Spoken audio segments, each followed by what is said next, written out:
اسپتال میں ملازمت کرنے والی روبینہ پیشے سے ایک نرس تھی۔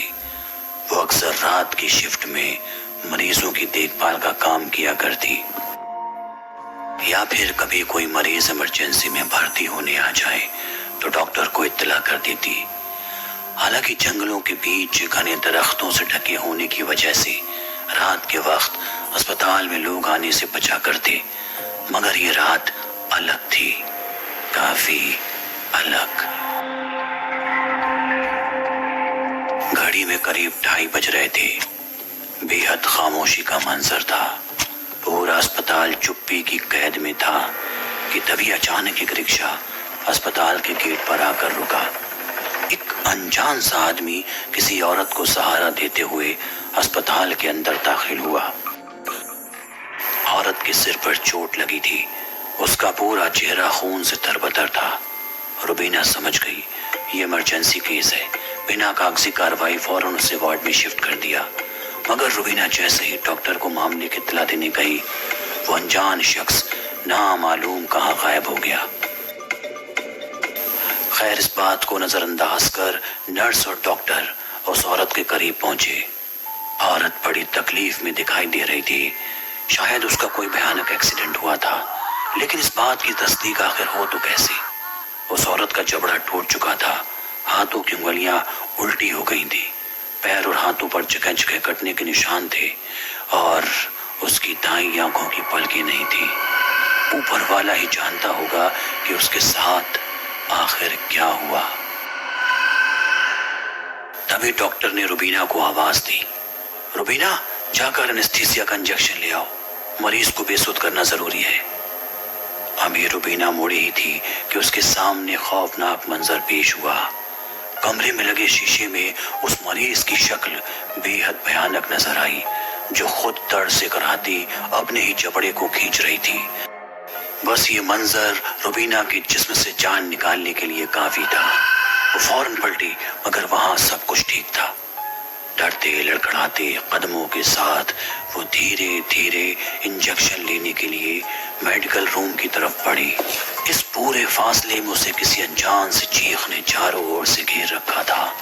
وہ ان بے چینی بھری آوازوں کی قید میں تھی، لیکن چاہتے ہوئے بھی وہ کچھ نہیں کر سکتی تھی، کیونکہ اگر وہ اس کی شکایت کرتی تو ڈاکٹر اسے بیوقوف سمجھتا۔ اس نے میڈیکل روم سے انجیکشن لیا اور الٹے پیر مریض کی طرف لوٹنے لگی۔ ابھی وہ دروازے کے قریب ہی پہنچی تھی کہ اس نے دیکھا ڈاکٹر اس عورت کی چھاتی پر ہاتھ رکھے ہوئے ہے۔ یہ منظر بے حد گھناؤنا تھا۔ روبینہ سمجھ گئی تھی کہ ڈاکٹر کے دماغ میں کچھ اور ہی چل رہا تھا، لیکن اس سے پہلے کہ وہ ڈاکٹر کو اس حرکت پر ٹوک پاتی، اس کی نظر اس عورت کی آنکھوں پر پڑی۔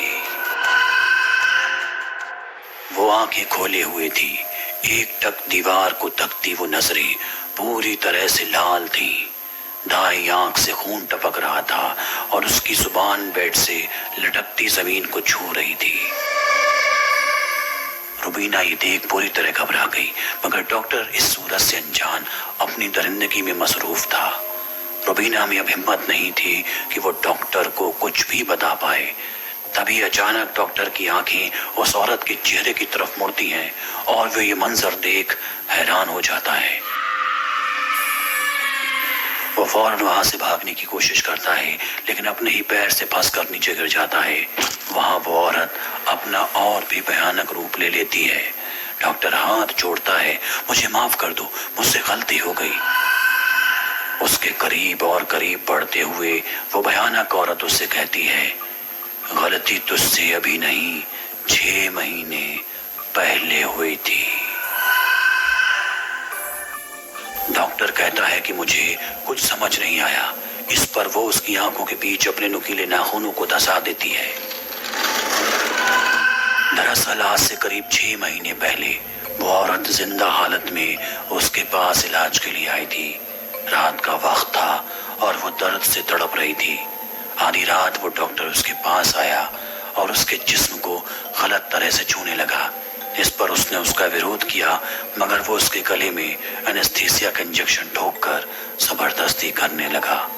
وہ عورت بے سدھ ہونے لگی، لیکن پھر بھی جیسے تیسے ہوش سنبھال کر ڈاکٹر سے دور بھاگنے کی کوشش کرنے لگی۔ بھاگتے بھاگتے وہ اسپتال کی چھت پر پہنچ گئی، جس کے بعد ڈاکٹر نے اسے پکڑ لیا، لیکن پھر اس سے بھاگنے کی کوشش میں وہ چھت سے نیچے گر گئی۔ ڈاکٹر یہ دیکھ پوری طرح گھبرا گیا اور نیچے آ کر اس نے اس کی لاش اٹھائی اور اپنی کار میں رکھ کر اسے جنگل میں لے گیا اور دفنا دیا۔ اس پورے واقعے کو سن کر اب ڈاکٹر بھی حیران تھا، آخر اتنے مہینوں بعد وہ پھر کیسے لوٹ آئی؟ ابھی وہ اس سے اپنی زندگی کی بھیک مانگ پاتا، تبھی اس نے اپنے ناخنوں سے اس کا پیٹ پھاڑ دیا اور ڈاکٹر کی موقع پر ہی موت ہو گئی۔ اس رات روبینہ نے بالکل خاموش خود کو میڈیکل روم میں قید کر کے گزاری۔ اگلی صبح پولیس کو پوری واردات کی سوچنا دی۔ پولیس نے موقع پر پہنچ کر اس عورت کے کنکال کو بھی برآمد کر لیا۔ اس رات سے روبینہ کے من میں ایسا خوف پیدا ہوا کہ اس کے بعد اس نے کبھی ہسپتال کی طرف مڑ کر نہیں دیکھا۔